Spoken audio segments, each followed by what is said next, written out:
Most of the pieces are now in place for this Moscow showdown. Chelsea's finest, like Michael Ballack, have arrived in pristine shape and peak form.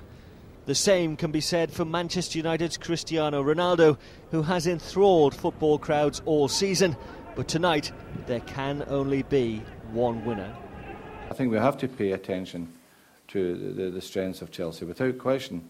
We have to pay attention to the strength of Drogba and players like Ballack and Lampard are strong, big, strong lads.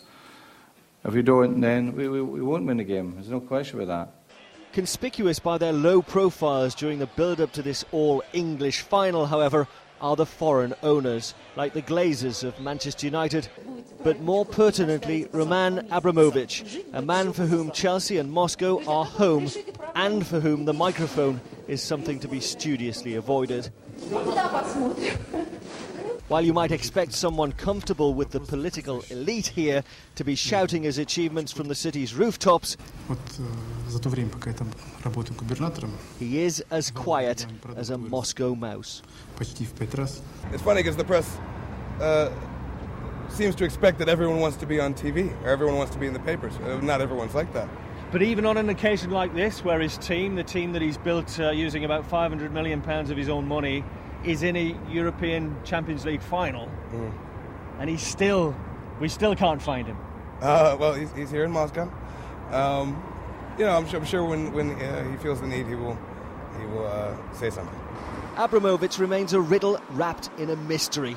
Rumoured to be staying in the Kremlin, laughed off by his spokesman, and said also to have booked the top floor at the Ritz-Carlton for Chelsea's victory party. He, predictably, is saying nothing. His players can do that for him. For Chelsea as a club, it's a nice fact that our owner, who is Russian, everyone knows, and has basically given us the chance to be here, because the club before Roman Abramovich wouldn't have got this far. So it's a nice touch that we're in Moscow playing our first Champions League final, but when the players go out on the pitch, there will be no sentiment involved. It will be all about trying to win a game.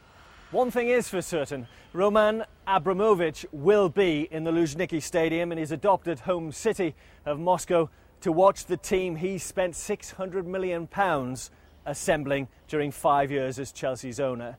You never know. If they win that Champions League trophy, he might just break that self-imposed silence. But don't hold your breath.